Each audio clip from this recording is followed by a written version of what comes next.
ಇವತ್ತು ಸತ್ಯನಾರಾಯಣ ಪೂಜೆ ಇಟ್ಕೊಂಡಿದ್ದೀವಿ. ಸೊ ಹಾಗಾಗಿ ರೆಡಿ ಆಗ್ತೀವಿ.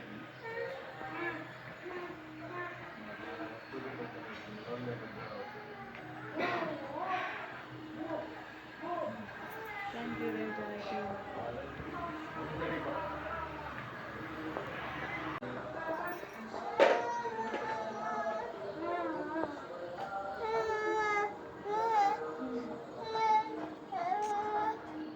ಹಲೋ, ಏನದು? ಯಾಕೆ ಕಳ್ಳದು ನೀವು?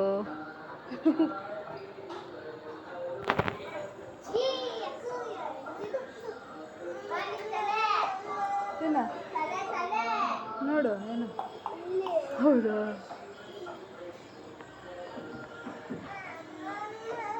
ಓನಮ್ಮ.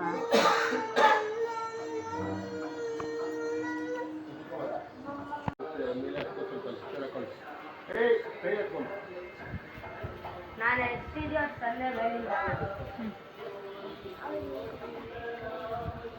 ಅದೇ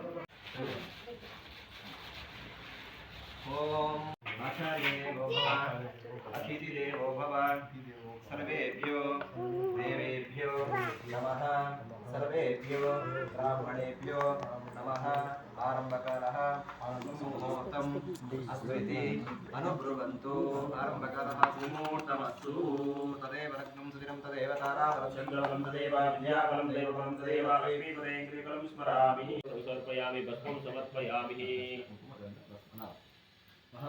महागणताय नमः ओम सुमुखाय नमः ओम एकदन्ताय नमः ओम कपिलाय नमः ओम गजकर्णिकाय नमः ओम लंबोदराय नमः ओम विकटाय नमः ओम विघ्नराजाय नमः ओम धूमकेतवे नमः ओम गणाध्यक्षाय नमः ओम बालचन्द्राय नमः ओम कुशिकवाहनाय नमः स्कन्दगजाय नमः ओम श्रीमन्महागणाधिपतये नमः नामपूजां समर्पयामि नमो गणपतये नमो गणपतये नमो सर्वते नमस्ते लंबोदराय एकदन्ताय विघ्नविनाशिने सुसुताय श्रीवरदमूर्तये नमो नमः पुष्पाणि समर्पयामि आपूर इन्द्रक्षिमन्तं चित्ररङ्गावृन्दङ्गुपायाः हस्ते दक्षिणेन विद्वायत्वा आन्तविकोरोतुञ्जेष्टं तदेवानुमातमामोदिः महित्वा आशूरदेवानवर्तानो देवसङ्गं वारयन्ते महागणदिताभ्यं हरिराजनतयानि धूपमाग्रापयामि नमः मूलदेवताभ्यो नमः ग्रामदेवताभ्यो नमः ग्रामादिदेवताभ्यो नमः सर्वेभ्यो देवेभ्यो नमः सर्वेभ्यो ब्राह्मणेभ्यो नमः सर्वेभ्यो महाजनेभ्यो नमः आरंभकालः मुहूर्तम् अस्विति अनुब्रुवन्तु आरंभकालः मुहूर्तमस्तु सकलाराधने हेतुर्विदमस्तु आशीर्वचने विनियोगः भद्रङ्करणे विष्णुयाम देवाः भद्रं पश्येमाक्षरनेत्रास्ते रङ्गैः सस्वागं सस्रवमेः विषयं देवहितयुः सविनोदासनसुन्दरविरोधा वीरवादिविष्णु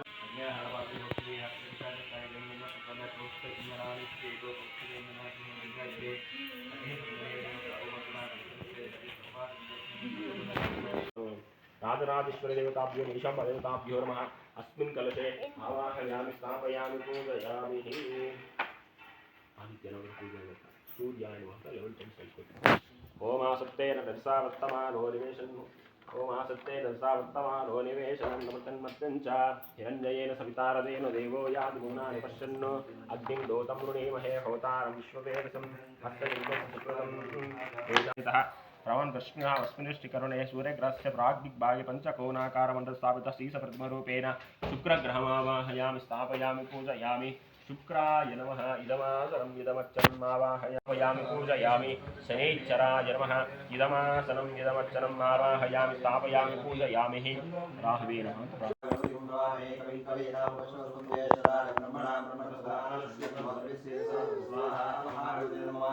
ओम गणानां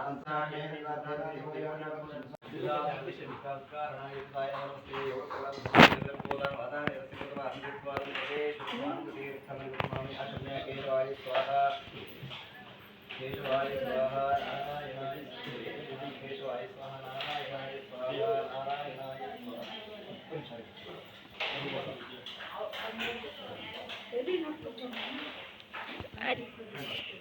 ಗೋವಿಂದಾಯ ನಮಃ ಗೋವಿಂದಾಯ ಕೇಶವಾಯ ನಮಃ ನಾರಾಯಣಾಯ ಸ್ವಾಹ ಮಾಧವಾಯ ನಮಃ ಮಾಧವಾಯ ಸ್ವಾಹ ಗೋವಿಂದಾಯ ನಮಃ ಗೋವಿಂದಾಯ ಗೋವಿಂದಾಯ ಸ್ವಾಹ ಗೋವಿಂದಾಯ ನಮಃ ತನೇ ನಮಃ ಮಧುಸೂದನಾಯ ನಮಃ ತ್ರಿವಿಕ್ರಮಾಯ ನಮಃ ವಾಮನಾಯ ನಮಃ ಶ್ರೀಧರಾಯ ನಮಃ ಶ್ರೀಶಾಯ ನಮಃ ಪದ್ಮನಾಭಾಯ ನಮಃ ಮೋದರಾಯ ನಮಃ ಶಂಕರಾಯ ನಮಃ ವಾಸುದೇವಾಯ ಆರ್ತಿ ತಗೋತೀನಿ ಆರ್ತಿ ತೆಗೆದುಕೊಳ್ತಾರೆ ಅವರು ಬಸ್ ತಗೊಬರಕ್ಕೆ ಹೋಗಿದ್ದ ಇನ್ ಭಯ ಇಡ್ಸೋದಾ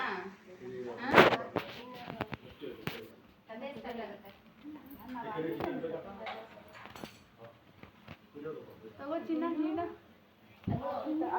ಕೇಳಿಸ್ಕೊಬೇಕಂದ್ರೆ ಪೂರ್ತಿ ಇಲ್ಲ ಇಲ್ಲ ಇಲ್ಲ ಕೇಳಿಸ್ಕೊಂತಿಲ್ಲ ಅವಾಗಿಂದ ಇರ್ಲಿಲ್ಲಲ್ಲ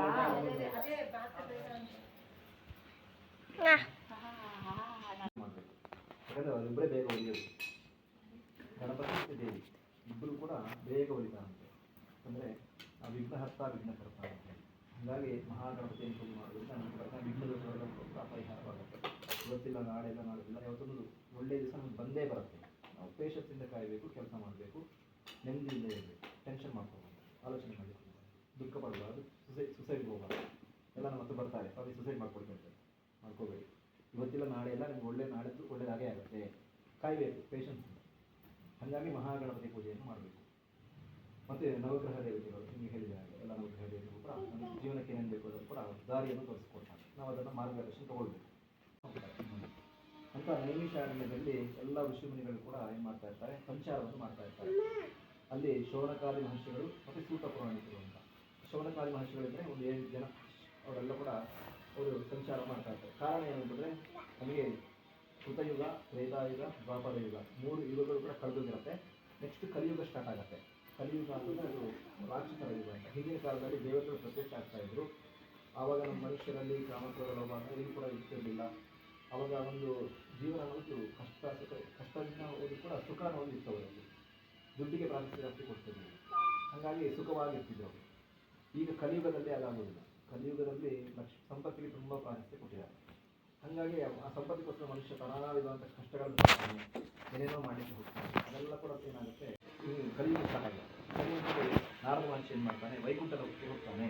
ಅಲ್ಲಿ ಭಗವಂತನನ್ನು ನೋಡ್ತಾನೆ. ಭಗವಂತ ಕ್ಷೀರಸಾಗರದಲ್ಲಿ ಲಕ್ಷ್ಮೀ ಸಮೇತನಾಗಿ ಶಂಖಚಕ್ರ ಗದಾರಿಯಾಗಿ ಯೋಗ ನಿದ್ರೆಯಲ್ಲಿ ಮಲ್ಕೊಂಡಿರ್ತಾನೆ. ಅಂತಹ ಒಂದು ಮಹಾವಿಷ್ಣುವನ್ನು ನೋಡಿ ಆ ನಾರದ ಮಹರ್ಷಿಯು ನಾರಾಯಣ ಸ್ಮರಣೆ ಮಾಡ್ತಾನೆ ಭಗವಂತನಲ್ಲಿ ಹೋಗ್ತಾನೆ. ಅವು ಭಗವಂತ ಏನು ಮಾಡ್ತಾನೆ, ಎಚ್ಚೆತ್ತಾರೆ.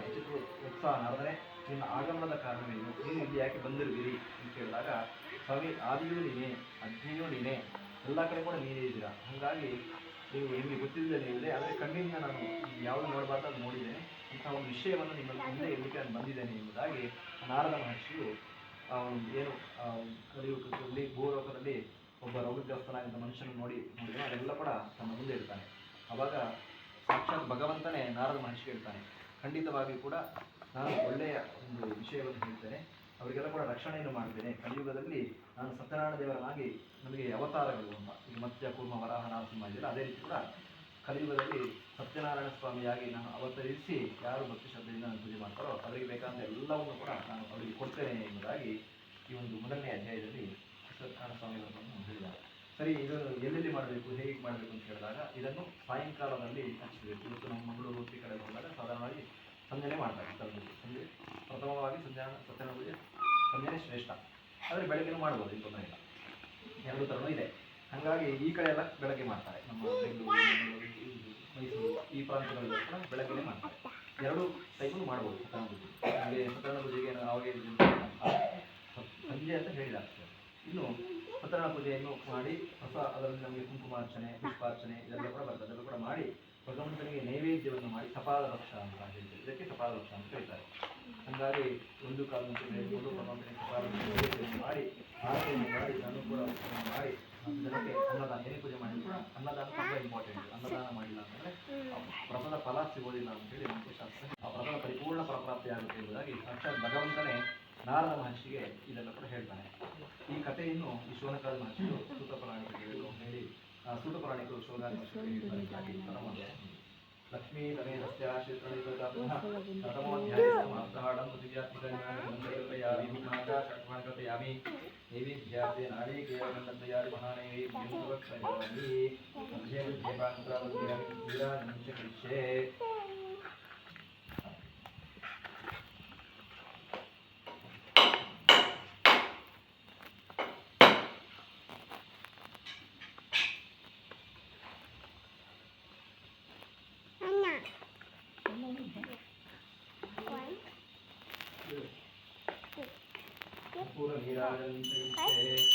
ओम हिरण्यपात्रं मदो वरुणं ददाति मदभ्यो दानि ते कदा ब्रह्मणो पारति कदैव यजमानस्वेदो ददामि पुरंगिराजनं दर्शयामि देवतारक्षां धारयामि नमस्करोमि. ओम गोविंद गोविंद ಗೋವಿಂದ विष्टप्रार्थनां समर्पयामि. ओम यज्ञेन देवास्तादमाणिकान्यासन्ते हनार्थं साध्यासन्ति देवाः. ಇನ್ನು ಎರಡನೇ ಅಧ್ಯಾಯದಲ್ಲಿ ಕಾಶಿ ಕ್ಷೇತ್ರ ಅಂತ ಒಂದು ದೊಡ್ಡ ಕ್ಷೇತ್ರ.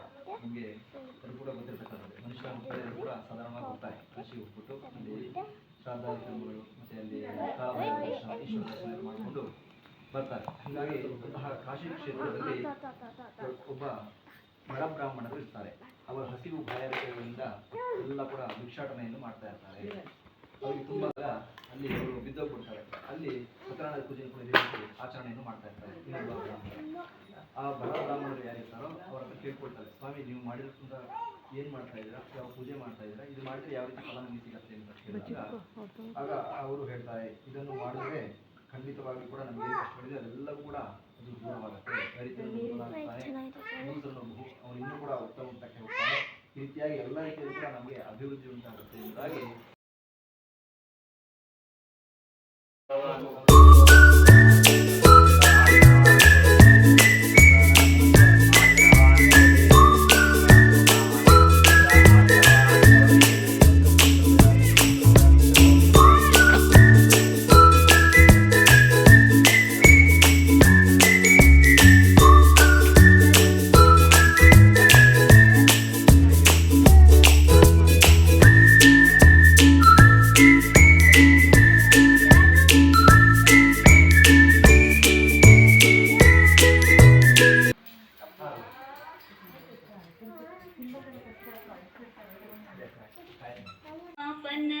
ಶಯನ ಪಾವನ ಚರಣ ನಂಬಿದೆ ನಿನ್ನ ಕಾಪಾಡು ಶ್ರೀ ಸತ್ಯನಾರಾಯಣ.